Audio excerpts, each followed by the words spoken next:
Tuan Yang di-Pertua, saya mohon mencadangkan supaya rang undang-undang kekebalan bidang kuasa negara asing 2023 dibacakan untuk kali kedua sekarang.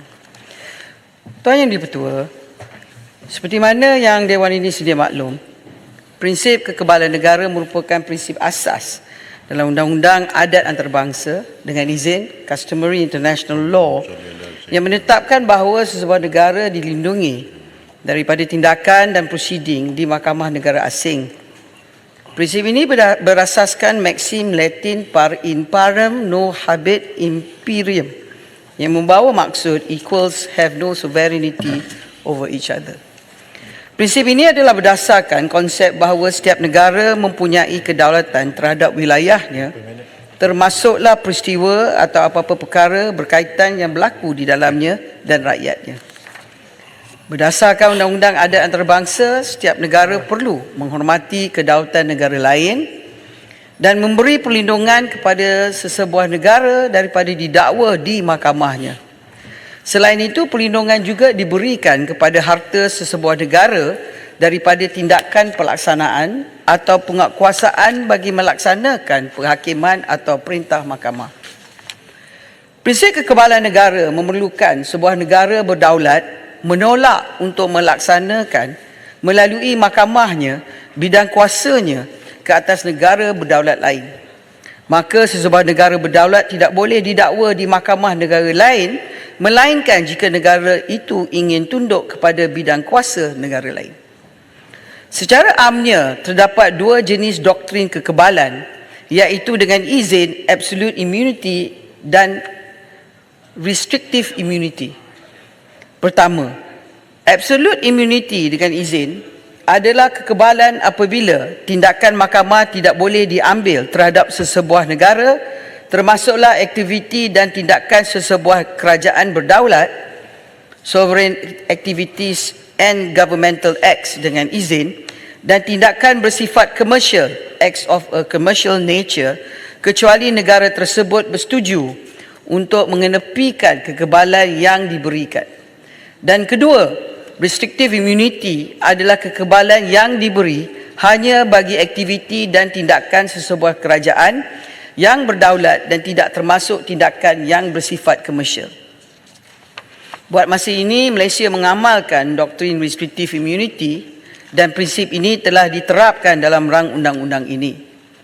Sebagaimana ahli yang berhormat sedia maklum, pihak yang mendakwa sebagai waris Kesultanan Sulu atau penuntut dalam kes Sulu telah mengheret Malaysia ke dalam satu kancah penipuan dengan menyalahgunakan proses timbang tara pada peringkat dunia. Kesannya, Malaysia telah dikenakan satu final award timbang tara sebanyak USD 14.92 bilion yang juga telah menjejaskan kepentingan aset milik Malaysia di luar negara, khususnya pejabat dan kediaman kedutaan besar Malaysia di Perancis.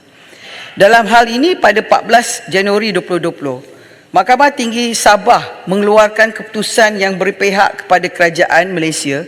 Antara lain, Malaysia tidak pernah mengetepikan kekebalan kedaulatan berhubung dengan perkara ini dan mengisytiharkan bahawa kerajaan Malaysia mempunyai bidang kuasa eksklusif untuk mendengar sebarang pertikaian berhubung dengan Perjanjian 1878. Walaupun terdapat keputusan Mahkamah Tinggi Sabah berkenaan dengan perkara ini, Dr. Gonzalo Stampa, penimbang tara dalam kes ini dan penuntut telah meneruskan prosiding timbang tara yang telah dimulakan dan mengeluarkan preliminary award pada 20 Mei 2020 yang memutuskan bahawa beliau mempunyai bidang kuasa untuk mendengar tuntutan penuntut walaupun Malaysia tidak mengambil bahagian dalam prosiding timbang tara tersebut. Adakah perbuatan Stampa ini adil bagi negara kita? Siapa individu ini untuk mencabar kedaulatan negara kita secara sewenang-wenangnya? Walau apa pun, kerajaan Malaysia tetap tidak akan berhenti berusaha untuk melindungi dan memelihara kepentingan dan kedaulatan Malaysia pada setiap masa dan akan terus mengambil segala tindakan yang perlu bagi menghentikan pihak penuntut daripada menguatkuasakan final award dengan menggunakan segala kuasa, hak dan sumber yang ada.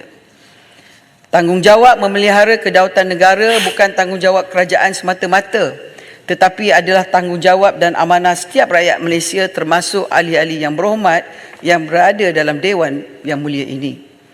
Persoalannya, apakah undang-undang sedia ada yang ada di negara kita yang boleh digunakan bagi memelihara hak kedaulatan Malaysia serta melindungi asetnya sekira perkara atau agenda pihak berkepentingan sebegini berulang?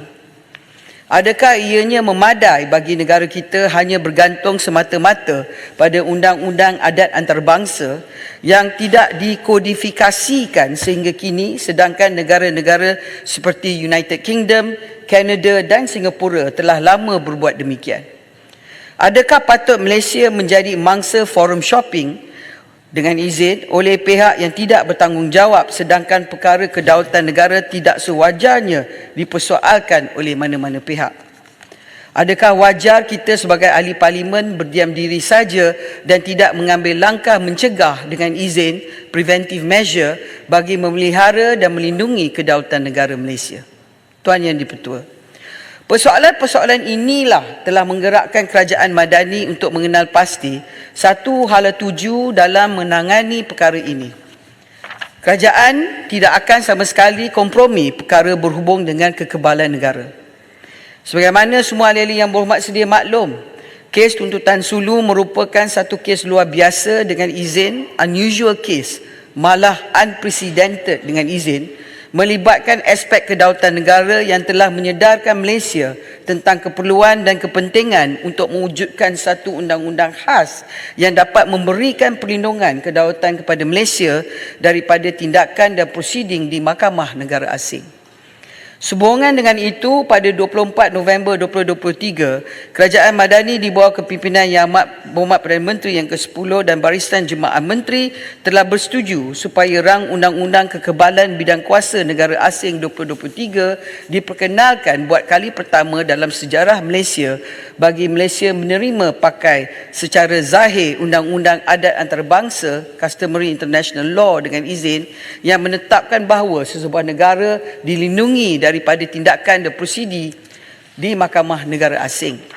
Rang undang-undang ini juga telah dirujuk dan memperolehi persetujuan Majlis Gaji-Gaji Melayu pada 24 Oktober 2023 selaras dengan Fasal 5 Perkara 159 yang dibaca bersama dengan Fasal 4 Perkara 38 Perlembagaan Persekutuan. Semasa pengubalan rang undang-undang ini, rujukan telah dibuat kepada United Nations Convention on the Jurisdictional Immunity of States and Their Property 2004 dengan izin Convention 2004 yang memberi penekanan kepada restrictive immunity. Selain itu, kerajaan juga telah merujuk perundangan berkaitan kekebalan negara asing di beberapa negara seperti United Kingdom, Singapura, Kanada dan China. Tuan Yang di-Pertua, Rang Undang-Undang Kekebalan Bidang Kuasa Negara Asing 2023 mengandungi 33 fasal seperti yang diperincikan dalam salinan RUU dengan izin Blue Bill yang telah diedarkan kepada semua ahli-ahli yang berhormat pada 29 November 2023. Dengan izin saya ingin menghuraikan beberapa fasal yang penting.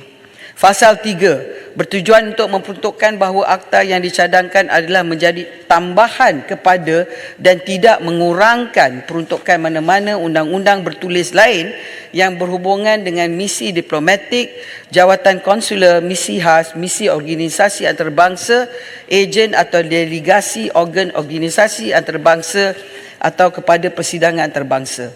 Fasal 4 mengandungi takrif perkataan dan ungkapan tertentu yang digunakan dalam akta yang dicadangkan.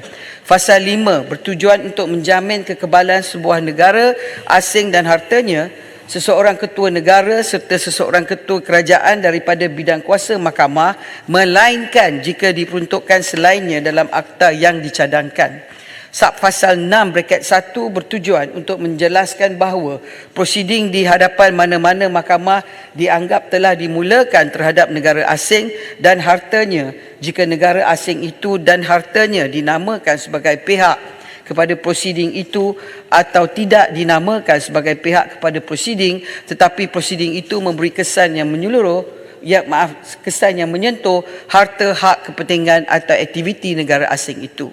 Subfasal 6(2) bertujuan untuk memperuntukkan bahawa prosiding di hadapan mana-mana mahkamah dianggap telah dimulakan terhadap ketua negara atau ketua kerajaan sekiranya beliau dinamakan sebagai pihak kepada prosiding itu. Sub pasal 7 braket 1 bertujuan untuk memperuntukkan 4 keadaan apabila sesuatu negara asing, seseorang ketua negara dan seseorang ketua kerajaan disifatkan telah mengenepikan kekebalannya, iaitu mereka telah secara nyata bersetuju dengan perjalanan bidang kuasa mahkamah, patuh pada bidang kuasa mahkamah itu, memulakan, mencelah atau mengambil apa-apa langkah lain dalam prosiding mahkamah itu dan memfailkan apa-apa tuntutan balas yang timbul daripada hubungan undang-undang yang sama dengan tuntutan prinsipal. Pasal 7 braket 2 bertujuan untuk memperuntukkan 2 keadaan apabila sesuatu negara asing, seseorang ketua negara dan seseorang ketua kerajaan tidak disifatkan telah mengenepikan kekebalannya jika mereka mengambil apa-apa langkah dalam prosiding bagi maksud memohon kekebalan atau menuntut hak atau kepentingan dalam harta yang menjadi isu dalam prosiding atau hadir sebagai saksi di mana-mana mahkamah Malaysia. Pasal 7 braket 3 bertujuan untuk memperuntukkan bahawa apa-apa perjanjian yang dibuat oleh sesuatu negara asing, ketua negara dan ketua kerajaan yang telah memperuntukkan bahawa perjanjian itu hendaklah ditadbir oleh dan ditafsirkan mengikut Undang-Undang Malaysia, tidak boleh ditafsirkan sebagai persetujuan kepada perjalanan bidang kuasa mahkamah. Pasal 8 bertujuan untuk memperuntukkan bahawa sesuatu negara asing, ketua negara dan ketua kerajaan tidak kebal daripada bidang kuasa mahkamah dalam apa-apa prosiding yang timbul daripada transaksi komersial yang dijalankan oleh mereka dengan mana-mana orang di Malaysia. Pasal 16 bertujuan untuk memperuntukkan bahawa jika wujud sesuatu perjanjian mengenai timbang tara antara sesuatu negara asing, seseorang ketua negara atau seseorang ketua kerajaan dengan mana-mana orang untuk mengemukakan kepada timbang tara di Malaysia apa-apa pertikaian yang berhubungan dengan transaksi komersial, negara asing, ketua negara atau ketua kerajaan itu tidak kebal daripada bidang kuasa mahkamah dalam mana-mana prosiding yang berhubungan dengan kesahan, tafsiran atau pemakaian perjanjian timbang tara, tata cara timbang tara atau pengesahan atau pengenepian award. Pasal 20 bertujuan untuk mengadakan peruntukan bagi penubuhan Majlis Kekebalan Negara Asing. Pasal 21 dan 22 bertujuan untuk mengadakan peruntukan bagi fungsi dan kuasa Majlis Kekebalan Negara Asing. Pasal 23 bertujuan untuk mengadakan peruntukan bagi keanggotaan Majlis Kekebalan Negara Asing. Pasal 24 dan 25 bertujuan untuk mengadakan peruntukan bagi mesyuarat dan tata cara mesyuarat Majlis Kekebalan Negara Asing.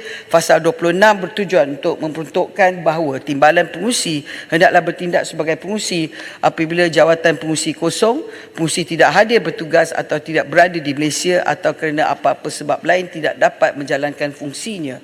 Pasal 27 bertujuan untuk memperuntukkan bahawa majlis boleh mengundang mana-mana orang yang bukan anggota majlis untuk menghadiri mesyuaratnya bagi menasihati majlis mengenai apa-apa perkara yang sedang dibincangkan. Pasal 28 bertujuan untuk memperuntukkan bahawa tertakluk kepada akta ini, majlis boleh menentukan tata caranya sendiri.